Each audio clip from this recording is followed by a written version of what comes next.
Nah, teman-teman, selanjutnya dalam konsisten untuk melakukan safety day ini adalah dengan tidak menunda-nunda dan juga dengan melakukan sekarang juga. Nah, penghambat terbesar kamu dalam tidak melakukan tugas atau kegiatanmu adalah karena kamu sering menunda-nunda untuk mengerjakannya. Nah, menunda-nunda adalah tindakan mengesampingkan tugas atau kegiatan yang seharusnya teman-teman kerjakan. Nah, meskipun rasanya berat untuk mengerjakannya, tetapi kalau kamu menunda-nunda, itu akan membuat dirimu sendiri berada dalam tekanan lebih lama lagi. Nah, menunda-nunda membuat kamu menjadi tidak produktif, teman-teman, dan juga semakin jauh dari kehendak Allah atas hidupmu.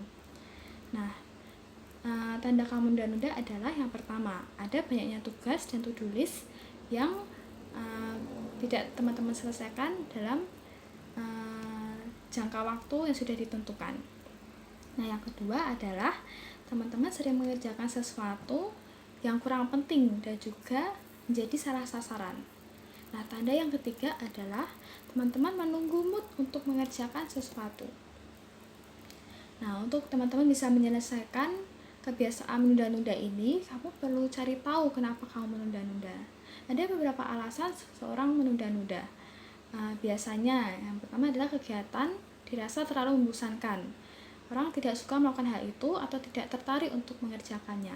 Nah, mungkin rasanya itu lega dan bebas apabila nggak ngerjain kegiatan itu.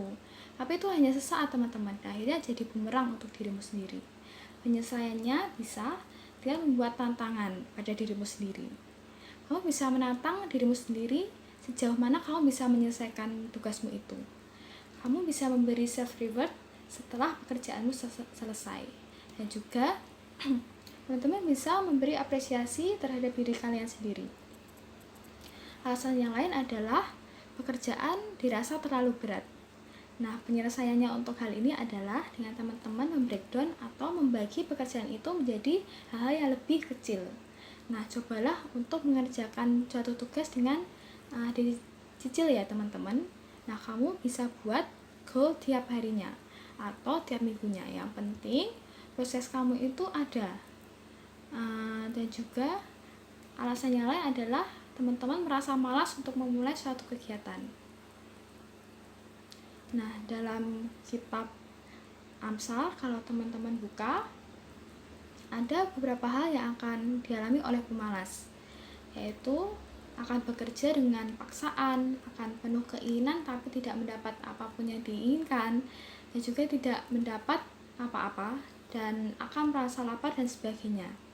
Nah, yang bisa dilakukan adalah melawan diri kamu sendiri berkaitan dengan rasa malas itu, dan segera melangkah untuk mengerjakannya. Kemudian alasan selanjutnya adalah ada pekerjaan tambahan yang harus segera diselesaikan. Misal, ada tiba-tiba tugas tambahan dari guru, disuruh ortu ngapain, terus diajak pergi teman dan lain-lain. Nah, ada pekerjaan yang harus diselesaikan atau ada kegiatan yang terjadi secara bersamaan. Nah, sehingga teman-teman tuh jadi bingung, mana ya yang harus dikerjain dulu. Nah, misal besok ada ulangan, hari ini ada KKR, tapi juga harus bantu ortu karena ada acara di rumah. Saat yang bersamaan juga ada acara pelayanan. Nah, apa yang harus mesti kamu lakukan terlebih dahulu? Yang kamu lakukan seharusnya adalah dengan menggunakan kuadran prioritas. Nah, kuadran prioritas ini dapat membantu menentukan tugas mana yang seharusnya kamu kerjakan terlebih dahulu. Cara menerapkan kuadran prioritas ini adalah dengan mengkategorisasi pekerjaan berdasarkan kepentingannya dan juga berdasarkan mendesaknya, yang kemudian itu dibagi jadi 4 bagian.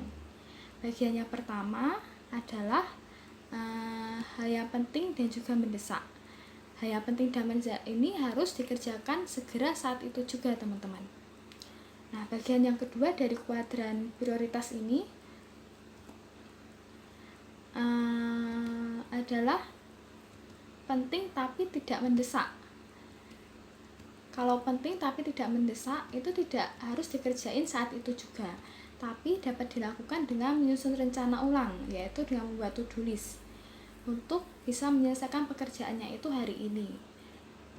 Nah, kuadran yang ketiga atau bagian yang ketiga adalah dengan adanya pekerjaan yang tidak penting tetapi mendesak. Nah, hal ini dapat diselesaikan dengan cara melakukan pekerjaan ini setelah kegiatan yang lebih penting selesai, atau teman-teman juga bisa melimpahkan hal ini kepada orang lain dan teman-teman fokus ke pekerjaan yang lebih penting dan juga lebih mendesak tadi. Nah, bagian yang keempat atau kuadran yang keempat adalah pekerjaan yang tidak penting dan juga tidak mendesak. Pekerjaan itu bisa dieliminasi atau disingkirkan, teman-teman. Nah, berikut adalah kuadrannya atau bagian-bagiannya yang terdiri dari 4 bagian. Teman-teman bisa lihat di layar.